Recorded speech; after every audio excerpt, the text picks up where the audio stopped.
La siguiente es una producción del Centro Misionero Bethesda. Palabra de Reino. Estás lleno de la salvación de Cristo, estás lleno de la justicia, de la santidad, de la verdad. Escuelas de formación. Sanidad interior. Testimonios de vida. Tenía 7 enfermedades, y el trombo que me dio en la cabeza, el doctor dijo que yo no tenía nada. ¿Te hiciste todos los exámenes? Todos los ¿Y cómo te exámenes, salieron? todos me salieron bien. Entonces yo traje... ¿No podías levantar el brazo? No, me dolía mucho. ¿Y el Señor te sanó hoy? Ya me sanó. Sí, ya volvió a la casa, está buscando trabajo, la honra y la gloria al Señor. Centro Misionero Bethesda Villavicencio Meta les da la bienvenida. Evangelio de Juan, capítulo número 1.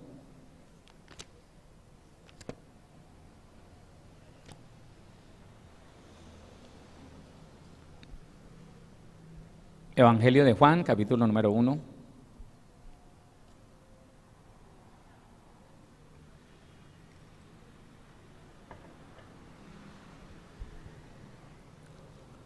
Versículo 29, Juan 1, 29. Léalo conmigo, dice la palabra.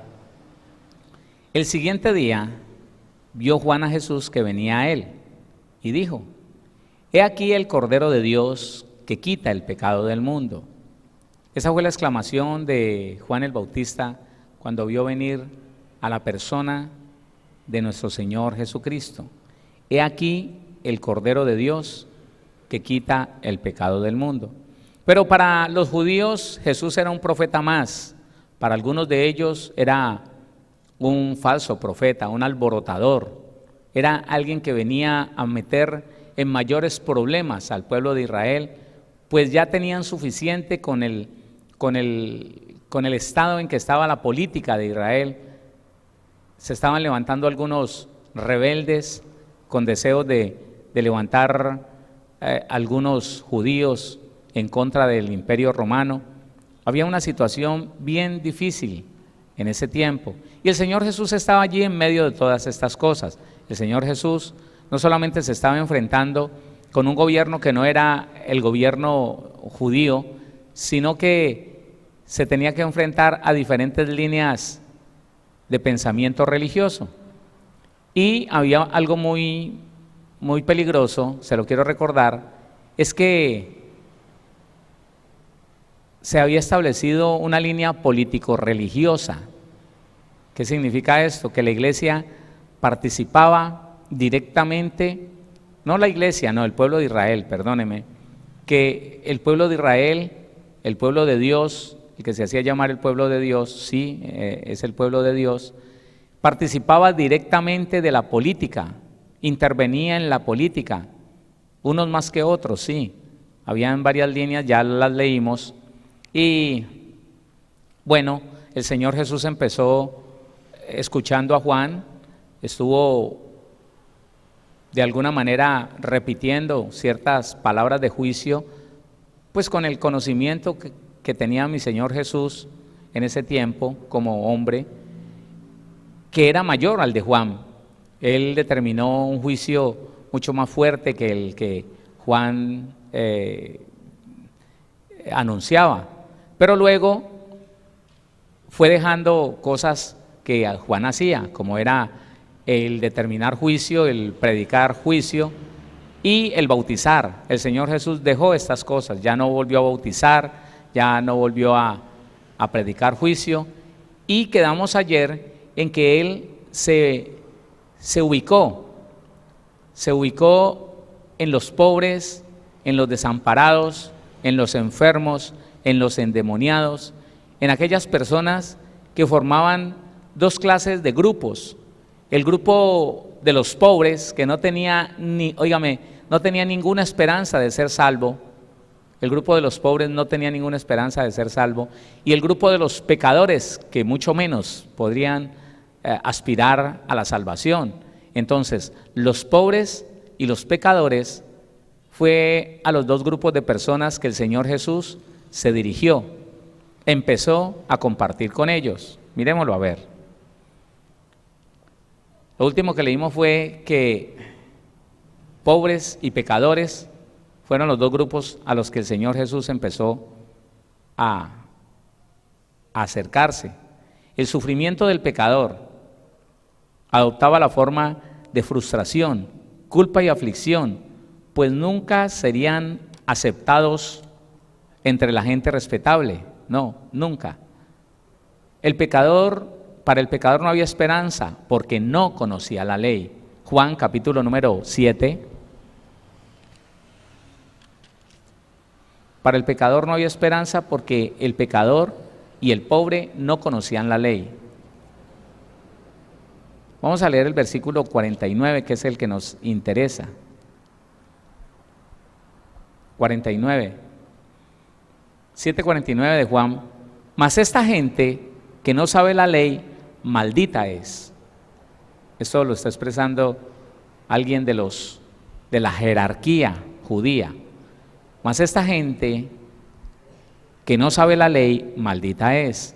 Entonces, el pobre y el pecador estaban destituidos porque no conocían la ley, y al no conocer la ley, sencillamente estaban destituidos. Los dirigentes de Israel los desechaban. Entonces él empezó a acercarse a la gente que estaba sufriendo más. ¿Recuerda el niño endemoniado, el niño que los discípulos no fueron capaces de hacer libres? ¿Lo recuerda? El muchacho lunático. El Señor era esas personas que iba. El hombre de la mano seca en la sinagoga, ¿lo recuerda? ¿Recuerda al endemoniado gadareno? ¿Lo recuerda? A todas esas personas el Señor empezó a buscar la gente que estaba sufriendo por el pecado, que estaba sufriendo por la ignorancia de la ley. Se dedicó a buscar a las personas que más estaban sufriendo en el pueblo de Israel. Esto fue criticado por los religiosos, por la autoridad religiosa. Pero miremos a quién más: a la mujer encorvada, la sanó; a la suegra de Pedro; al paralítico que los 4 amigos bajaron por el techo. Ahora, en relación a Juan y al Señor Jesucristo, ¿qué podemos ver nosotros? Juan contaba con el bautismo de conversión, bautismo de arrepentimiento. Hay que diferenciar muy bien los bautismos para que no nos confundamos. Juan contaba con el bautismo de conversión, de arrepentimiento. Jesús, por su parte, se puso a liberar a la gente de toda forma de sufrimiento y de dolor. El Señor se dedicó a buscar a los que estaban afligidos con dolor, con sufrimiento, y no solamente los que estaban sufriendo en ese tiempo, sino que los libertó de un sufrimiento futuro. A usted y a mí nos libró de un sufrimiento futuro. ¿Sí lo entiende? ¿Entiende lo que le quiero decir? Porque no es solamente, Dios, yo he visto cómo muchas personas aquí reciben sanidad y no vuelven. Ellos no entendieron que, si no buscan el acercamiento al Señor, buscando que el Señor Jesucristo tenga misericordia de él y lo recoja y lo tome como hijo, ellos no entienden que aunque ese sufrimiento pasó, más adelante va a venir más sufrimiento, más enfermedad, y lo que es peor, el sufrimiento eterno después de la muerte. Y de este sufrimiento eterno es que el Señor Jesús empezó a libertar a la gente, empezó a libertar a todos los que estaban enfermos, endemoniados, todos los que tenían algún problema. Así que el Señor Jesús se puso a libertar a la gente de toda forma de sufrimiento y de dolor, tanto presente como futuro. ¿Cómo lo hizo? Predicando que el reino de los cielos se había acercado.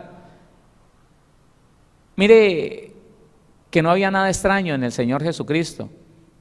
¿Usted qué haría, aunque conoce el Evangelio, usted qué haría si viera pasar una persona bien vestido? Claro, el Señor Jesús vestía de lo mejor, su túnica era finísima. Si usted ve pasar a alguien de frac, de saco, corbata, de un traje bien fino, que pasa por la calle con 4, 5, 6, 12 que lo siguen, y que va levantando la voz diciendo: arrepentíos y convertíos, pues el reino de los cielos se ha acercado, apártense de inmundicia. ¿Usted qué pensaría de verdad? Porque es que, ¿sabe qué? A veces uno juzga que el pueblo de Israel, qué bruto el pueblo de Israel, qué incrédulo el pueblo de Israel, y a veces nos sentimos mejor que ellos. No. El ser humano siempre, escúcheme, el ser humano siempre estará sumergido en el engaño, en la mentira de lo que está viviendo. Nosotros no somos mejores que el pueblo de Israel, somos seres humanos. Puede ser que conozcamos la Biblia, pero si nosotros nos ponemos a analizar las cosas que componían el ambiente, el medio ambiente donde se movió el Señor Jesucristo en ese tiempo, vamos a encontrar que es muy semejante, pero mucho, muy semejante. Los mismos incrédulos de ese tiempo existen hoy. Oiga, las mismas diversidades entre los judíos que se decían el pueblo santo de Dios, el pueblo de Dios, igual. Mire, el Señor Jesús nuestro Padre Celestial por orden estableció 12 tribus de 12 príncipes de Israel, pero Él nunca tuvo la intención, el Señor nunca tuvo la intención de que se dividieran. Cuando el Señor Jesús viene a la tierra, se encuentra con un Israel dividido, unos se sentían mejores que otros. Oiga, israelitas todos, pero el de clase media no le dirigía la palabra, ni saludaba al pobre, mucho menos al pecador, y eran hermanos. Y entonces los saduceos hablaban mal de los fariseos, unos se sentían mejores que otros. Yo le pregunto, ¿no es lo mismo? Gloria a Dios, de alguna manera estamos saliendo de eso. Pues no del todo, ¿no? Pero digo yo que estamos saliendo de eso porque hace algunos años, digo yo, 2 décadas, 20 años, era muy pronunciado, hermano. Era muy pronunciado que la gente de una congregación le dijera: no salude a los de ninguna otra congregación. Ellos son así, son asá, son de esta manera, ellos son livianos, ellos son, etcétera. Le digo algo, quedé sorprendido porque con lo que hablamos anoche, una hermana se me acercó y me dijo: pastor, a mí de tal denominación, cuando yo estaba allá me decían que no saludara a nadie y que mucho menos a los de Bethesda, que no tenían nada que ver con nosotros, con las otras iglesias cristianas. Eso, igualito había en ese tiempo. Con algo igual se encontró el Señor Jesucristo, donde unos judíos no le hablaban a otros porque se sentían más dignos o porque tenían más dinero. Los de clase alta no se sentaban a comer con los de clase media. Para ellos era indigno. Los de clase media nunca se sentaban a comer con los de clase baja. Jamás. Para ellos era indigno, pero eran hermanos. Eran sus hermanos, judíos también, no importa, pero ellos eran mejores. Oiga, y dése cuenta de una cosa: las iglesias cristianas en Colombia, en Sudamérica, por las denominaciones, están divididas en tribus evangélicas. Unas se sienten mejor que otras. Unas dicen predicar la verdad, más verdad que otras. Unos se sienten que se van para el cielo toditos y piensan que los demás todos se van a quedar. Lo mismo, hermano, que en ese tiempo, igualitico. Así que yo pienso que no sería muy diferente si el Señor Jesús hubiera decidido dejar su venida para este tiempo. Todo hubiera sido muy semejante, porque lo que había en ese tiempo lo hay ahora. El pleito, la contienda, el deseo de poder, el deseo de fama, el deseo de dinero que había en este tiempo. Y yo no le estoy tomando ningún libro, le estoy mostrando la Biblia, lo que dicen los evangelios. Hermano, eso hizo que el Señor Jesucristo un día dijera: hombre, hablando de Israel, el Señor lo dijo así: Jerusalén, Jerusalén, que mata a sus profetas. Ay, Dios mío. Yo le pregunto algo: ¿usted se ha dado cuenta alguna vez que a líderes que han querido hacer algo bueno en este país ¿Los mataron? ¿Se dio cuenta alguna vez de eso o estoy mal? Ah, porque es así, es igual. Puede ser que en otro contexto, pero igual, es la misma cosa. Ahora, sigamos. Los pobres y los oprimidos estaban a merced de los escribas, que les imponían pesadas cargas legales y no movían un dedo para alivianarlas o para aliviarlas. Lucas capítulo 11.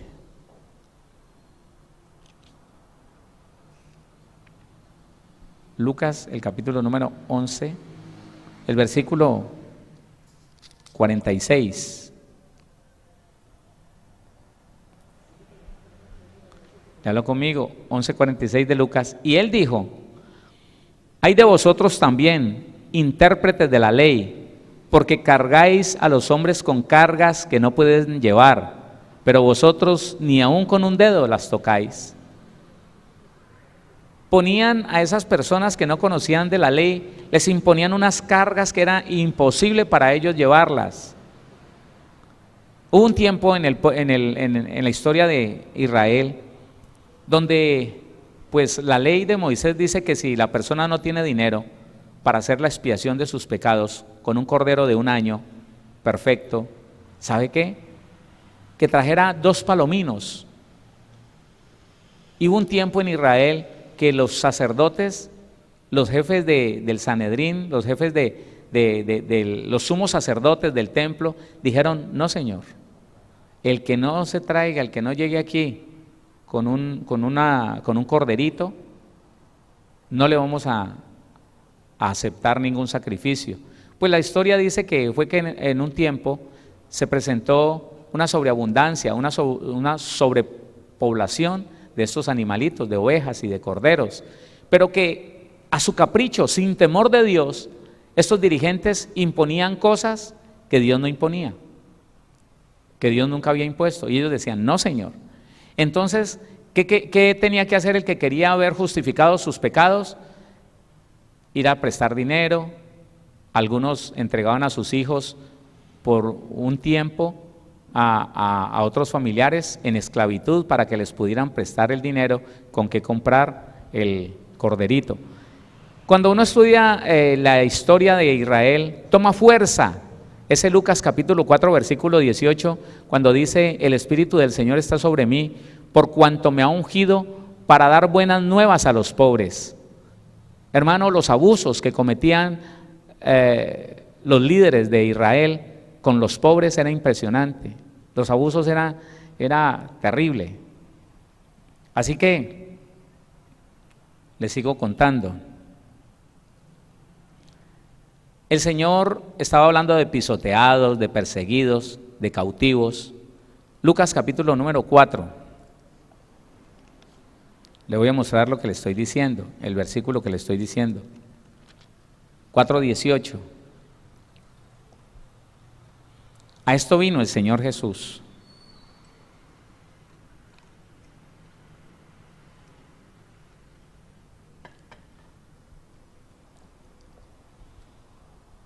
El Espíritu del Señor está sobre mí, por cuanto me ha ungido para dar buenas nuevas a los pobres.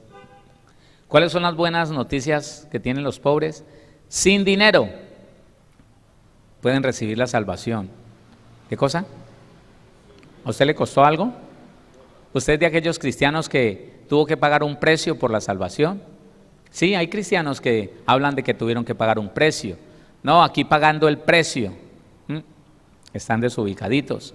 No, el Señor Jesús vino a dar gratuitamente la salvación. Ahora dice: me ha enviado a sanar a los quebrantados de corazón, aquellas personas que sufrieron tanto, que vivieron vidas tan afligidas, que sienten, escúcheme, que sienten que no merecen hacer parte del pueblo de Dios.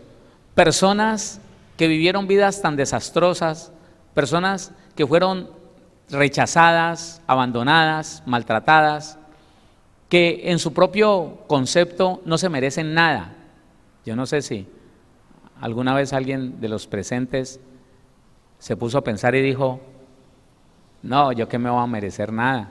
Tal vez porque el papá le dijo: vos no servís para nada, ¿por qué no te moriste? Tal vez la mamá le dijo, vos no servís ni para muerto. De tal manera que sin un corazón sano, ellos nunca podrían llegar a creer. Nunca podrían llegar a creer que el Señor Jesucristo les ha entregado todo, aunque no se lo merezca, aunque usted no se lo merezca, aunque yo no me lo merezca. Entonces dice el Señor que vino a sanar a aquellos que estaban quebrantados de corazón. Y viene la parte de la liberación. A pregonar libertad a los cautivos y vista a los ciegos, a poner en libertad a los oprimidos, dice el 19, a predicar el año agradable del Señor. Diga conmigo, este es el año agradable del Señor. Sí, ese es el tiempo agradable del Señor. Porque, hermano, la gracia tiene las puertas abiertas. El arca todavía no ha zarpado. Todavía el Señor está llamando a la humanidad a que se arrepienta. Qué bendición eso, hermano. Y todo por la obra de nuestro Señor Jesucristo. ¿Todo por la obra de quién? Claro, de nuestro Señor Jesucristo. Mateo capítulo 5.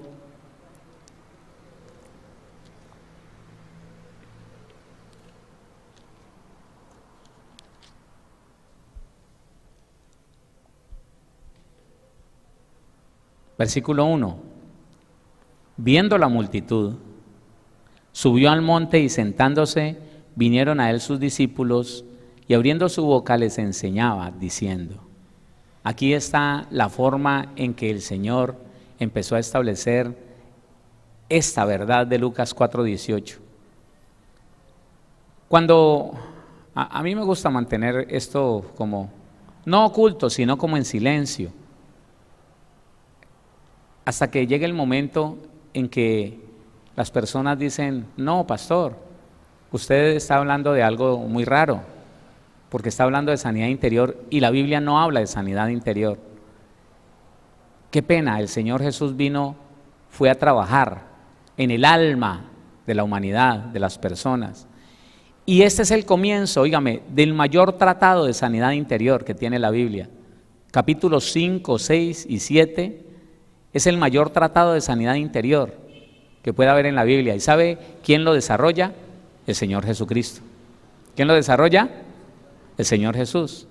Él empieza a hablarle y a decirle, mire, usted es luz, usted no es tinieblas, usted es sal, usted tiene que detener la corrupción, pero para eso tiene que estar sano en su alma, tiene que estar sano del pecado, no adultere, porque usted escuchó que fue dicho no adulterarás, pero yo te digo que si miras a una mujer para codiciarla en tu corazón, estás adulterando, no estarías sano de tu alma, no estarías libre en tu alma, en tu corazón. Y empieza a decir luego, ahora te enseño, escuchaste que fue dicho a los antiguos, ojo por ojo, diente por diente, te voy a enseñar que tú no debes resistir al que es malo, no aborrezcas al que es malo, ama a tu enemigo, al que te pida dale. Oiga, un texto más poderoso en lo que es poner en orden, hermano, el alma del cristiano, como estos capítulos no hay. ¿Y quién lo hizo? El Señor Jesús. ¿Quién lo hizo? El Señor Jesucristo. Y ese es el trabajo que como hombre el Señor empezó a hacer. Se sentó en el monte y empezó a enseñar. Yo no sé cómo hacía para que 5,000 solo hombres, sin contar mujeres y niños, escucharan su voz. No me lo imagino gritando. La Biblia dice que el Señor, que Dios hace a los vientos sus mensajeros. Él podría estar hablando al tono que yo estoy hablando sin equipo de sonido. Y el Señor, nuestro Dios, nuestro Padre, hacía que todos escucharan, todos se enteraran de lo que el Señor estaba diciendo, de lo que nuestro Señor Jesucristo. Así que esta es la situación. El Señor se esforzaba como persona, empezó a interesarse por las necesidades de los seres humanos y se dedicó solo a eso, solo a eso. Iba y venía siempre en beneficio de los seres humanos, que ya unos leprosos aquí, que ya unos ciegos allá, que un muchachito que se murió aquí, que una niña que se murió allá, y siempre estaba en esa función. Juan el Bautista, a diferencia del Señor Jesucristo, siguió predicando juicio, condenación, Entonces fue y se paró frente a la casa de Herodes y le dijo: sinvergüenza, pecador, degenerado, ¿cómo es que tomaste la mujer de tu hermano y la volviste tu mujer? Eso es adulterio, adúltero. Y bueno, la autoridad lo tomó, lo encarceló y después le quitó la cabeza.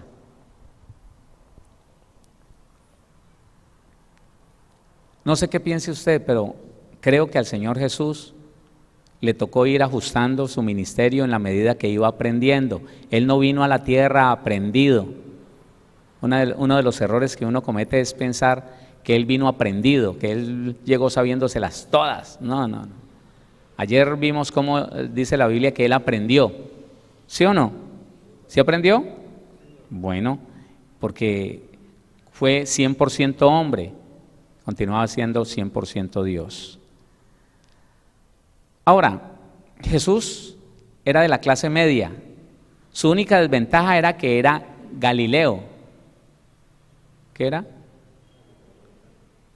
Por ahí, en un texto antes de lo que leímos, dice que qué bueno puede salir de Galilea. De Galilea nunca se ha levantado profeta, dicen ellos. El problema estaba en que él, siendo de clase media, no debería juntarse ni sentarse a la misma mesa. Eso es una ofensa, sentarse a la misma mesa con personas de la clase baja. Pero la motivación de Jesús, ¿sabe cuál fue la motivación de Jesús? Ahí les voy diciendo cosas, espero que las esté anotando. La motivación de Jesús fue la compasión. ¿La qué? Mientras que Juan el Bautista siguió con el látigo, el Señor Jesús tomó la toalla.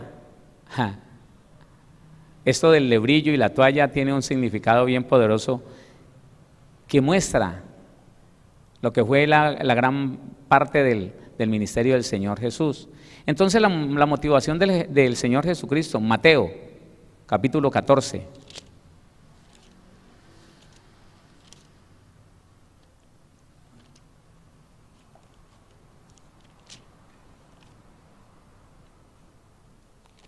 Ya le digo el versículo. Versículo número 14. Y saliendo Jesús, vio una gran multitud y tuvo compasión de ellos. ¿Tuvo qué? A ver, espere un momentico aquí. A veces es algo que nosotros no entendemos, porque no conocemos la motivación del Señor Jesús. Como que hemos pasado por aquí y nunca nos hemos detenido. Hombre, ¿por qué el Señor Jesús se esforzaba? ¿Por qué estaba todo el día haciendo la obra que el Padre le encomendó? ¿Por qué llegaba la noche y Él seguía esforzándose en esas cosas? Por compasión con la humanidad. Yo, no me conteste a mí, no me conteste, pero yo le pregunto algo. Si usted tuviera la misma compasión de Jesús por los perdidos, ¿ya no le habrías predicado al vecino de la derecha, al vecino de la izquierda, al vecino del frente? Si tú y yo tuviéramos la misma compasión del Señor Jesucristo por los perdidos, ¿no le habríamos predicado a ese compañero de trabajo, a ese compañero de estudio? Yo digo que sí, porque la compasión, hermano, me lleva a mí y lo llevo a usted a abrirle la puerta a toda la persona a la cual usted tiene oportunidad de dirigirse, hermano. La compasión era lo que motivaba aquí en la tierra al Señor Jesús. Mateo capítulo 9, devuélvase un poquito allí.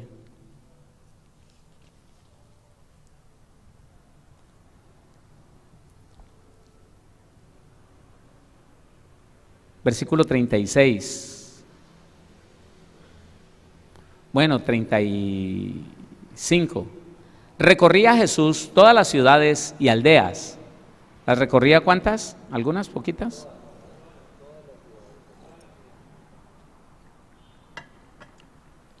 Y aldeas, enseñando en las sinagogas. Mire el orden de esto. La compasión te lleva a enseñar la verdad del Evangelio, porque hay un problema que todavía persiste en medio de la iglesia, y son cristianos que no entienden la palabra, que no conocen la verdad de la palabra, y siguen en la misma enfermedad, y siguen en la misma desgracia, y siguen en la misma ruina.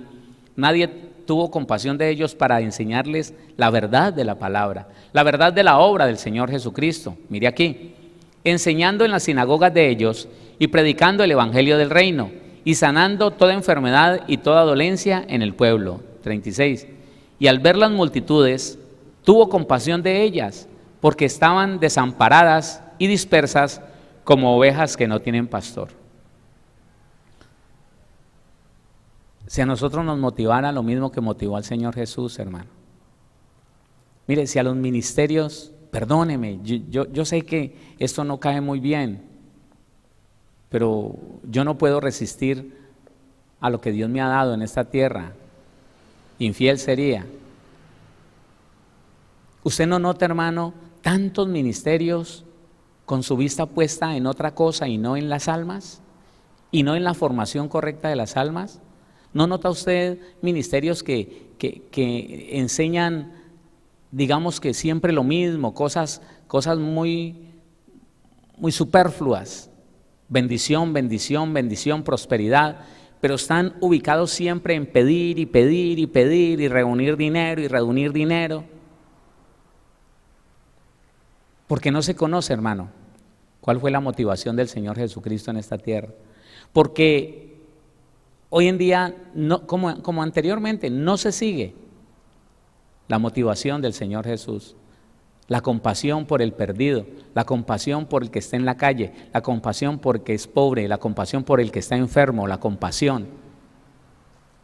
Y eso, hermano, que, repito, hemos trascendido grandemente en esto. Porque en otro tiempo no se oraba por una persona si no había hecho la oración de fe.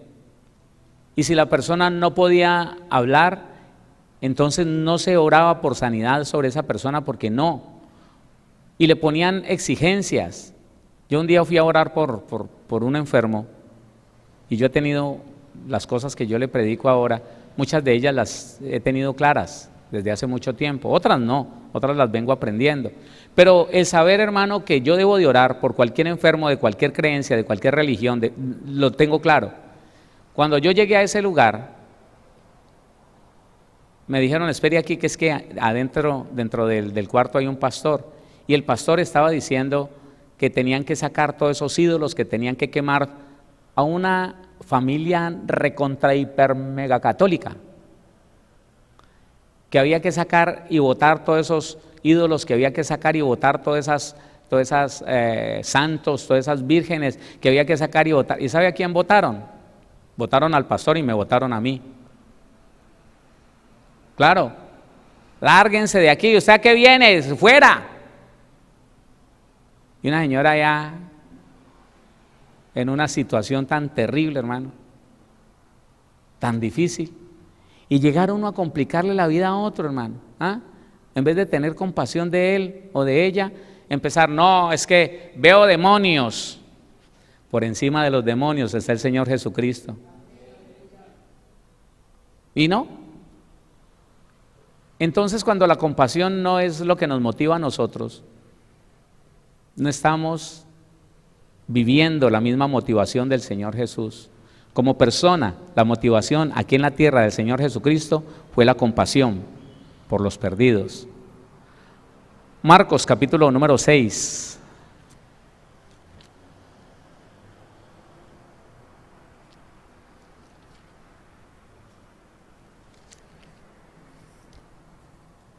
El versículo número 34. Y salió Jesús y vio una gran multitud y tuvo compasión de ellos, porque eran como ovejas que no tenían pastor, y comenzó a enseñarles. Oiga, póngale cuidado. Cuando la compasión está en el corazón, en la vida de un ministro, lo primero que hace es quitarle la ignorancia a la iglesia.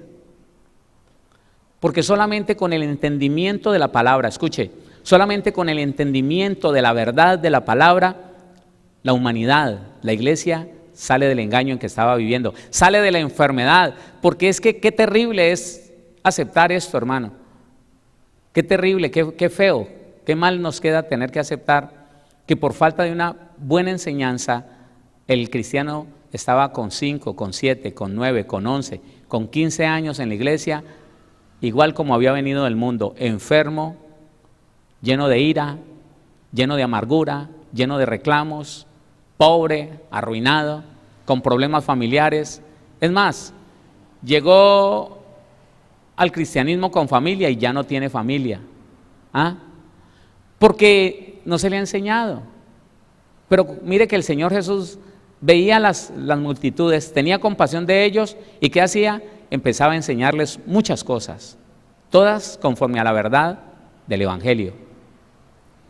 ¿Lo entiende? Eso es. Él tuvo compasión de las viudas, de los leprosos, de los ciegos. Él tuvo compasión de muchas personas y por eso los sanó, por eso los libertó. Él tuvo compasión de una mujer sirofenicia y nos dio una enseñanza allí, pero la intención del Señor Jesús era mostrar su gloria a través de la fe. ¿A través de qué? Las palabras y las parábolas como el buen samaritano, el hijo pródigo, muestran esa gran compasión de Dios por el pecador, por el perdido. Y sabe que esto enojaba grandemente a los fariseos, a los escribas y a todos los religiosos, que el Señor Jesús dijera que delante de los escribas y fariseos iban las prostitutas y los ladrones. Esto los ponía, hermano, que yo no sé, si usted medita un poquito esto se dará cuenta y encontrará el motivo y la razón por la cual muchas veces les rechinaban los dientes a esa clase religiosa de Israel. Les rechinaban. Varias veces intentaron hacerle daño al Señor Jesucristo. ¿Escuchaban eso? ¿Cómo que nosotros, que qué? Los religiosos. Les daba tanta ira que dice la Biblia que lo llevaron a un monte y lo iban a despeñar, a un abismo lo iban a tirar. Eso lo estudiamos hace algún tiempo, que no pudieron. ¿Sabe por qué no pudieron? Porque en él no había mancha. En su naturaleza divina, el Señor Jesús no tenía mancha y Satanás no tenía poder sobre él. ¿Sí entiende lo que le digo? Satanás en ese tiempo, cuando lo quisieron apedrear, cuando lo quisieron despeñar, no tenía poder ni autoridad sobre el Señor Jesús. ¿Sabe cuándo tuvo Satanás autoridad para apresarlo y para crucificarlo? ¿Sabe cuándo? Cuando en la cena, en la última cena, él les dio a los discípulos de su naturaleza divina y tomó la naturaleza pecaminosa humana en él, entonces vino todo lo demás. Ahí sí, en esa noche pudo Judas venderlo, vinieron, le echaron mano y lo que no habían podido hacer en los 3 años anteriores, lo pudieron hacer ese día. Pero el Señor estaba determinado a declararle a la gente lo engañados que estaban. Porque los que ellos despreciaban, repito, los pobres y los pecadores, el Señor empezó a decir, adelante de ustedes van, ellos van delante de ustedes, al reino de los cielos ellos van a llegar primero que ustedes. Y uno se pregunta por qué el Señor Jesús decía eso. Oiga, porque el pecado iba a ser perdonado por Él en la cruz del Calvario, pero la religiosidad no deja a la gente ser salva. ¿Usted está entendiendo eso? La religiosidad no deja a la gente ser salva, porque se aferran a una creencia y desprecian la verdad de Dios. Segunda carta a los Tesalonicenses dice, por cuanto no recibieron el amor de la verdad para ser salvos. Ahí está. El religioso, hermano, es la persona más arriesgada a no alcanzar la salvación, porque se aferra de unas cosas, hermano, de unas ideas, de una cantidad de conceptos preconcebidos, prefabricados, En cambio el pecador, el Señor Jesús lo toca y se arrepiente del pecado. La prostituta deja de ser prostituta, el ladrón deja de robar, pero el religioso contiende y dice, no, eso no es así, olvídese, no, eso hay que verlo, eso hay que analizarlo, eso está por entenderse. Eso es lo que dice el religioso. Y por eso el Señor Jesús les decía, los ladrones y las prostitutas van delante de ustedes. El Señor hizo muchas curaciones, ¿no? ¿Sabe cuál era la motivación? ¿Se le olvidó? ¿Qué era? ¿La qué? La compasión. Todo bien que el Señor Jesús hizo fue por compasión. ¿Por qué fue Él a la cruz del Calvario? ¿Por qué? ¿Por qué fue? Por obediencia sí, pero ¿por qué decidió ir a la cruz del Calvario? Por compasión, porque Él sabía que si no era Él, no era nadie, que si Él se negaba a ir a la cruz del Calvario, la humanidad se quedaba sin la oportunidad de ser salvo. Nadie más, escuche, nadie más. Y tiene sentido algo que los predicadores dicen. Algunos predicadores dicen que sin Cristo no existe salvación. Eso lo veremos allá en el reino de los cielos. Que antes, cuando no estaba Cristo, no había salvación. La Biblia parece decir otra cosa, pero ellos dicen que sin Jesucristo, mientras que no estuvo Jesucristo, nunca nadie se salvó. Cuando la Biblia dice que el Señor Jesús bajó a lo profundo de la tierra, a los infiernos, que le predicó a las almas de los que lo esperaron en ese tiempo, a mí me deja una duda, eso que se predica con tanta fuerza a veces, que mientras que el Señor Jesús no estuvo en la historia, nadie se salvó. Eso sí sería materia de estudio, ¿no? Mire, en la sanidad es algo que le quiero comentar. En el tiempo del Señor Jesucristo existían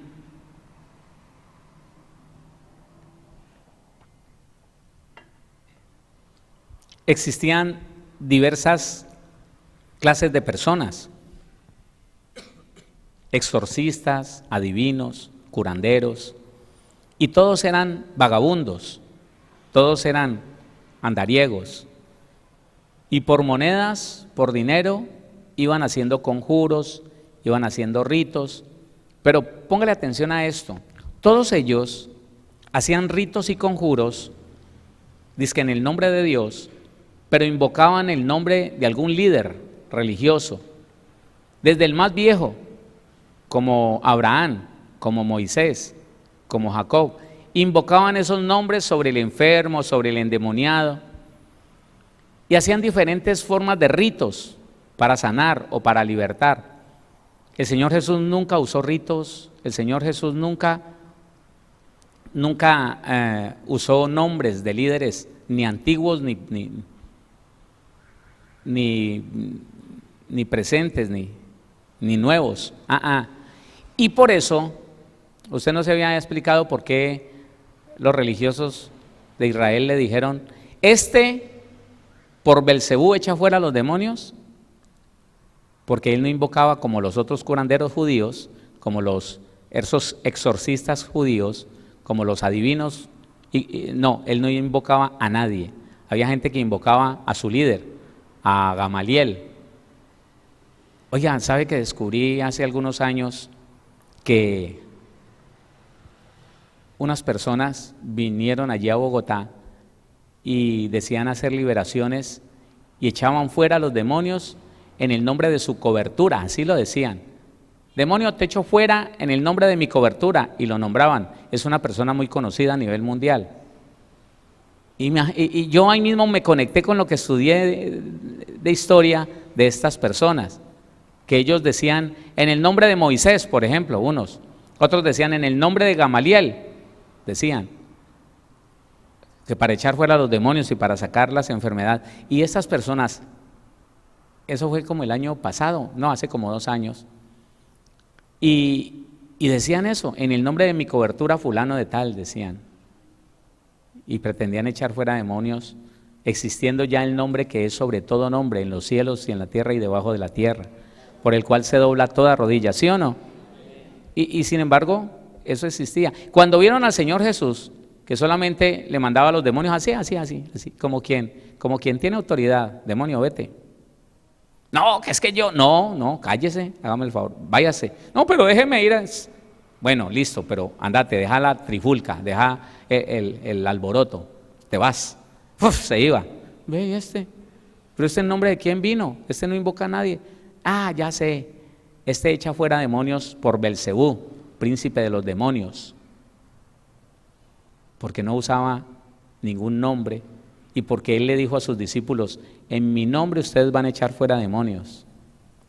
Entonces por eso fue que le dijeron que echaba los demonios por Belcebú. Ahora, espere, es que yo me acuerdo, voy a leer, pero me acuerdo de cosas. El Señor Jesús demostró que era la fe, no era el rito, no era la forma. Escuche, era la fe. ¿Qué le decía a las personas que él sanaba? ¿Qué les decía? Ánimo, mujer, por tu fe. ¿Sí o no? Tu fe te ha salvado. Ni siquiera le decía te ha sanado, no, te ha salvado. Pero el Señor es tan maravilloso que Él nos enseñó sin palabras que no era la forma, no, es la fe. Entonces, Él a unos le escupió la lengua, a un mudo, le dijo, saque la lengua, sacó la lengua y le escupió la lengua y habló. Otro llegó y se acuclilló, reunió tierra y sacó mucha saliva, hizo barro y le atolló barro con su saliva en los ojos y le dijo, vaya, lávese allí. Que lo lleven. ¿Qué hubo? ¿Qué pasó? No, veo los hombres como árboles, vuélvase a lavar, hasta que vio. ¿Qué más pasó? Les ponía la mano. ¿Qué más pasó? ¿No se acuerda? El Señor dejó establecido, no es la forma, es la fe. ¿Es qué? No se le olvide. El Señor nunca se arriesgó a dejar como un rito especial, como un rito, como que todos si quieren ver sanidad tienen que hacer esto de tal y de tal manera. No. Él nos dio a nosotros algo que es propio de Él, la creatividad. ¿La qué? Sí, hermano, Él nos dio la creatividad. Entonces vimos como Pablo, ¿qué dijo? Hombre, me están pidiendo que suba a esa loma, y subir a esa loma es como un día de camino, y ahí hay un enfermo. Señor, ¿qué hago? No, pues, ¿sabe qué? Mándele los paños que usted tiene. ¿Usted se va a cambiar hoy? Sí. Quítese los paños y mándelos que le pongan esos paños. Listo. Y él fue y se quitó. Y les dijo, vea, esto va y póngalo sobre el enfermo y se va a sanar. La unción. Y los personajes, ¡ay, sí! Sí, el hermano Pablo, el que antes se llamaba Saulo, nos dijo que con esto iban con fe y lo imponían sobre el cuerpo del enfermo. Huelen raro, pero ahí estaba. Tu fe. ¿Por qué cosa? Entonces el Señor sin palabras nos dijo, mire, no aumente la oración, aumente la fe. ¿Qué cosa? Él nos enseñó eso, yo no sé si usted lo puede ver allí. Él sencillamente decía, levántate y anda. Yo no sé si usted alguna vez vio al Señor Jesús para echar fuera un demonio, vio un grupo de liberación. Vamos, venga, todos juntos, ahora, fuera. No. O de pronto una enfermedad. No. Levántate, sé sano, toma tu cama, toma tu lecho y vete. Y al endemoniado, el demonio, sí, yo ya sé que viniste a afligir. Sí, pero cállese, vete. Se iba. Yo veo esas cosas, hermano, y yo digo, oiga, ¿quién se inventó tanta patraña, hermano? ¿Quién se inventó tanta cosa? Que si no es haciendo un alarde, hermano, de poder y de autoridad, ahora No. El verdadero poder no está en multiplicar la oración, ni en aumentar el grito. El poder está en la fe, en Jesucristo y en su palabra. Eso nos enseñó el Señor, con ejemplo, con modelo. Y lo único que usted y yo estamos haciendo, hermano, para que venga a decirle que si es que estamos cambiando el Evangelio. No. Por el contrario, nosotros no estamos cambiando el Evangelio, lo estamos ajustando a la persona maravillosa de nuestro Señor Jesucristo. Él es el Evangelio. ¿Ah? ¿Sí lo está entendiendo o no?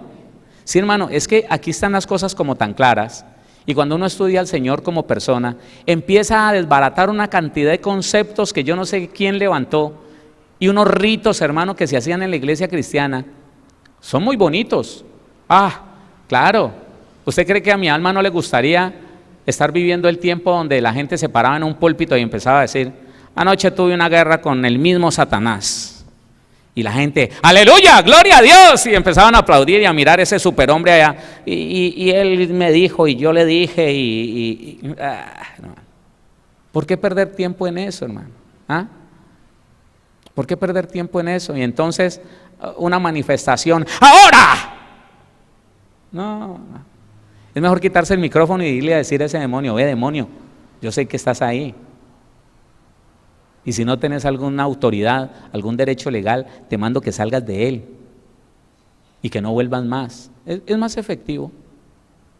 Es más efectivo que ponerse a gritar y vengan todos y agárrenlo de los brazos, móntesele encima, póngale la rodilla en el pecho y el otro entre la entrepierna para que no se mueva, y 4 teniéndole los pies y 4 teniéndole las manos, y entonces jálele la oreja y arrímese y le diga ¡fuera!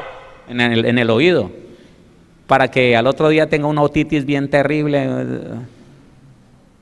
Eso se lo inventaron los hombres. El Señor Jesús no hace nada de eso. Conozca a Jesucristo como persona, conózcalo.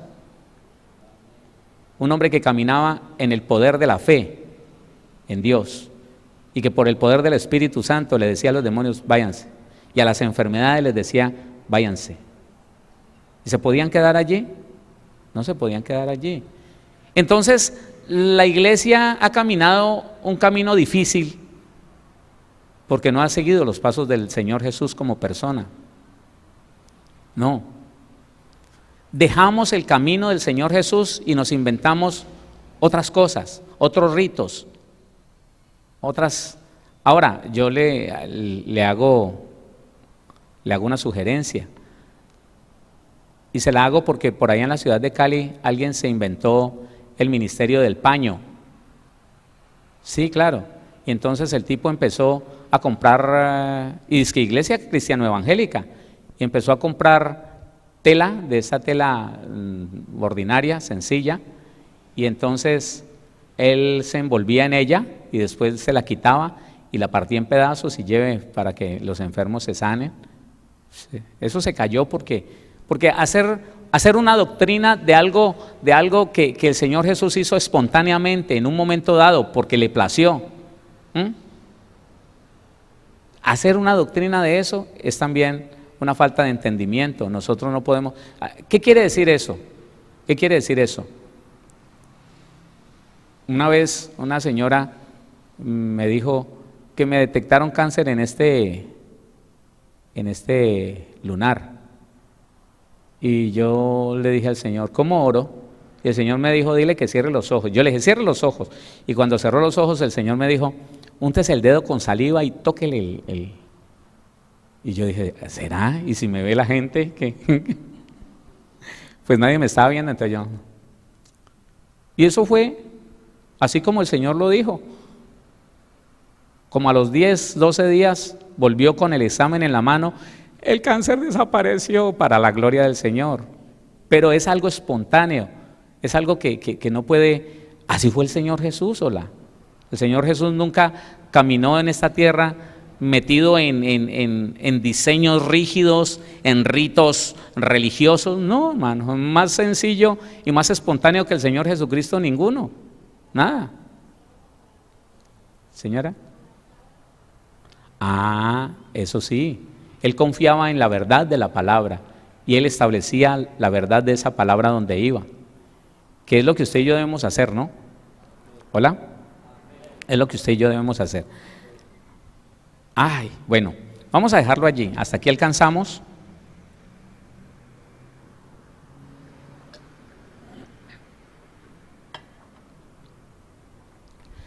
Pruebe de pedirle al Señor compasión por las almas perdidas. Pruebe. Tal vez empezaremos a predicar ahora sí. Porque es falta de compasión lo que no le permite a la iglesia salir y predicar.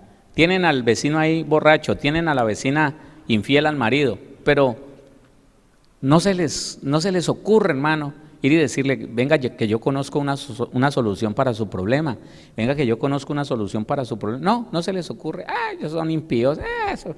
Uno los invite y dicen que no.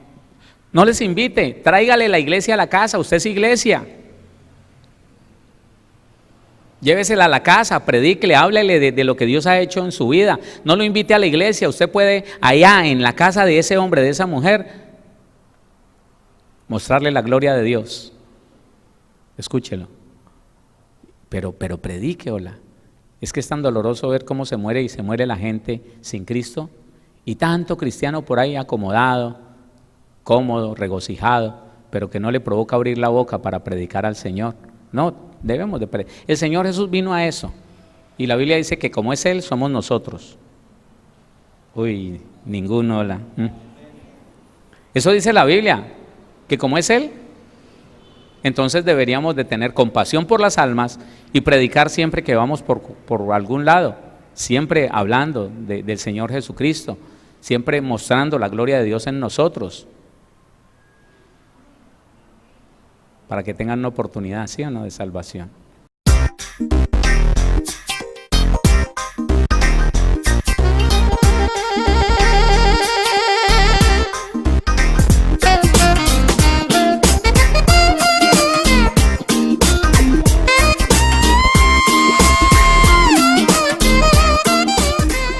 Síguenos. En Facebook como Pastor Héctor Cortés. En Twitter como @CMVVillavo, en Instagram como @auténticavillavicencio y en YouTube como Pastor Héctor Fabio Cortés. Centro Misionero Bethesda Villavicencio, cumpliendo el propósito de Dios.